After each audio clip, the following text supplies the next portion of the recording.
മുമ്പൊക്കെ ആണെങ്കിൽ മുടി രാവിലെ എണീറ്റ് ഞാൻ കോതുമിട്ട് ഇന്നെന്തോ എനിക്കങ്ങനെ തോന്നി, അങ്ങനെ കോതാൻ തോന്നി. ഇല്ലെങ്കിൽ ഞാൻ കോതുമില്ല, മുടിയെല്ലാം ഇരുത്തിട്ടിട്ട് ഉറക്കത്തിൽ നെഞ്ച് മുടിയെല്ലാം വിട്ടിട്ട് ഇങ്ങനെ ഇങ്ങനെ ഇങ്ങനെ ഇങ്ങനെ മസാജ് ഒരു ആശ്വാസമാ. അങ്ങനെ ചെയ്യുമ്പോൾ ഭയങ്കര ഒരു ആശ്വാസമാ. നമുക്ക് നമുക്ക് ഭയങ്കര റിലാക്സേഷൻ തോന്നും. നമുക്കേ ഇപ്പം എന്താണെന്നറിയില്ല, കുളിക്കാൻ എനിക്ക് പൊതുവേ ഭയങ്കര മടിയാണ്. ഞാൻ ഇന്ന് മേല് കഴുകും, ഡ്യൂട്ടിക്കൊക്കെ പോയിട്ട് വരുന്നതിൽ കുറച്ച് വൃത്തിയൊക്കെ വേണമല്ലോ, അത് മേല് കഴുകും. പക്ഷേ ആഴ്ചയിൽ 3 ദിവസം ഞാൻ തല കഴുകുള്ളൂ. അത് പണ്ടേ അങ്ങനെയാണ്, എനിക്ക് അറിഞ്ഞുകൂടാ. 3 ദിവസമേ തല കഴുകുള്ളൂ. പക്ഷേ ശരിക്കും നമ്മൾ അങ്ങനെ ചെയ്യാൻ പാടുള്ളൂ എന്നാണ് ഞാൻ എല്ലാവരും എന്നെ കളിയാക്കുമ്പോഴത്തേക്കും എന്നും തല കഴുകാത്തെന്താ, അങ്ങനെയാണ് ഇങ്ങനെയാണെന്ന് പറയും. എല്ലാവരും എന്നെ കളിയാക്കുമ്പോഴത്തേക്കും ഞാൻ എന്തായിരിക്കും മെസ്സേജൊക്കെ പോവും. കളിയാക്കുമ്പോഴത്തേക്കും ഞാൻ ഇങ്ങനെ കുറേ ആലോചിക്കും എന്താ സംഭവം. സത്യം പറഞ്ഞാൽ ഞാൻ അറിയാണ്ട് ചെയ്യുന്നതാണ്. എനിക്കത് ഹെയറിന് കംഫർട്ടായിട്ട് തോന്നിയില്ല. എന്നും മുടി കഴുകുന്നത് മുടിക്ക് സ്മെല്ല് വരും. നമ്മൾ പഠിക്കാനൊക്കെ പോകുന്നില്ല, +1 +2 ഡിഗ്രിയൊക്കെ പഠിക്കാനൊക്കെ പോകുന്നില്ല. അപ്പോൾ മുടി കെട്ടിയൊക്കെ വെക്കുന്നതാണ്. ഇങ്ങനെ പിടുത്തിടുന്നതിൽ നല്ല നീളം ഉണ്ടായിരുന്നു. എന്നെ അറിയാമെന്നുള്ളവർക്ക് അറിയാമായിരിക്കും. നല്ല മുട്ടും കൈക്ക് നല്ല നീളം ഉണ്ടായിരുന്നു, മുട്ട് വരെയൊക്കെ നീളം ഉണ്ടായിരുന്നു. മുട്ട് കൈകൊണ്ടൊന്നും എനിക്കറിയാം. മുട്ട് വരെയൊക്കെ പിന്നിയൊക്കെ ഇടുമ്പോഴത്തേക്ക് 2 സൈഡ് ഇങ്ങനെ പിന്നി മടക്കത്തില്ല, അങ്ങനെ നൂത്തായിരുന്നു. അപ്പോൾ മുട്ട് വരെയൊക്കെ നീളം കിടക്കുമായിരുന്നു. അപ്പോൾ അത് പിരുത്തിടുമ്പോൾ ഭയങ്കര പ്രശ്നമാണ്.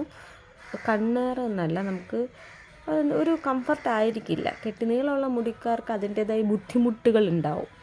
അത് മറ്റുള്ളവർക്ക് പറഞ്ഞാൽ മനസ്സിലാവില്ല. അവർക്ക് അഹങ്കാരം എന്നൊക്കെ പറയും.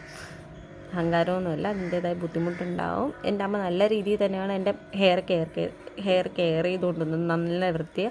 എല്ലാവരും ചോദിക്കും എന്ത് എണ്ണയാണ് തേച്ചതെന്ന്. കാച്ചിയ എണ്ണേനേക്കാളും കൂടുതലും ഞാൻ പച്ച വെളിച്ചെണ്ണയാണ് തേച്ചത്. നമ്മൾ പണ്ട് ഏത് എണ്ണയാണോ തേക്കുന്നത് ആ എണ്ണ തന്നെ മെയിൻറ്റെയിൻ ചെയ്ത് പോയാൽ കുഴപ്പമില്ല. പെട്ടെന്ന് കൊണ്ടുവന്നിട്ട് നമ്മളടുത്ത് ചോറ് കഴിച്ചുകൊണ്ടിരിക്കുന്ന ആളടുത്ത് പെട്ടെന്ന് തോന്നുന്നത് ഇനി മുതൽ നീ ഉച്ചയ്ക്ക് പിസ്സയെ കഴിക്കാവൂ എന്ന് പറഞ്ഞു കഴിഞ്ഞാൽ നമുക്കത് ആ ഒരു ദിവസത്തേക്ക് നമ്മൾ കഴിക്കുമായിരിക്കും, കൊതി കൊണ്ടുമെല്ലാം തിന്നായിരിക്കും. പക്ഷേ ചോറ് കഴിച്ച് മാത്രം ശീലിച്ച ഒരാളടുത്ത് കൊണ്ടുവന്ന് എന്നും പിസ്സ കഴിയുമെന്ന് പറഞ്ഞാൽ തിന്നാൻ പറ്റൂല്ല, നമ്മൾ മടുത്തൂല്ലേ. പെട്ടെന്ന് നമുക്കത് അക്സെപ്റ്റ് ചെയ്യാൻ പറ്റില്ല. അതുപോലെ നമ്മുടെ ബോഡിയിലുള്ള പല പാർട്സുകളും നമ്മുടെ ഹെയർ അതുപോലെയാണ്. എന്നും ഒരു സാധനം ഇങ്ങനെ കൊടുത്ത് എങ്കിൽ ചിലപ്പോൾ എല്ലാവരും പറയും എന്തിൻ്റെന്നത് മടുക്കൂലെന്ന്. നമ്മുടെ ഹെയർ ഒരു സാധനം അക്സെപ്റ്റ് ചെയ്ത് കഴിഞ്ഞാൽ അതിൽ നിന്ന് വിട്ടുമാറാൻ ഭയങ്കര മടിയാണ്. എന്നെ പോലെയാണേ, ഭയങ്കര മടിയാണേ. അതുകൊണ്ട് അത് തന്നെ മെയിൻ ചെയ്ത് പോകാം. നമ്മൾ പല സാധനങ്ങൾ ട്രൈ ചെയ്യുമ്പോൾ പെട്ടെന്ന് മുടി കൊഴിയുന്നതെന്ന് വെച്ചാൽ അതിനെ അക്സെപ്റ്റ് ചെയ്യാനുള്ള സമയം കൊടുക്ക്. അതുകൊണ്ടാണ്. ഇപ്പം ഞാൻ പച്ച വെളിച്ചെണ്ണ തന്നെയാണ് തേക്കുന്നത്. ഇടയ്ക്ക് കാച്ചി തേക്കുമായിരുന്നു, അമ്മ കാച്ചി തരുമായിരുന്നു. അത് കാച്ചി തേക്കും. അതായത് നമ്മുടെ കൈതോന്നി, കറ്റാർവാഴ, നെല്ലിക്ക ഇതെല്ലാം ഇട്ട് അരച്ചിട്ട് എണ്ണ കാച്ചുമായിരുന്നു അത് തേക്കുന്നത്. അത് നല്ലതാണ്. അത് പക്ഷേ ആദ്യമൊക്കെ തേച്ച സമയത്ത് എനിക്ക് മുടി കൊഴിച്ചിലുണ്ടായിരുന്നു. പക്ഷേ പിന്നെ മുടി നീളം വയ്ക്കുമായിരുന്നു. പെട്ടെന്ന് ഒരു സാധനം മുടിയിൽ തേക്കുമ്പോഴത്തേക്കും അത് കൊഴിയും. അത് എന്ത് സാധനം ട്രൈ ചെയ്തു കൊഴിയും. പിന്നെ അതങ്ങ് ഓക്കെ ആയിക്കോളും. പിന്നെ അങ്ങ് നിർത്തി.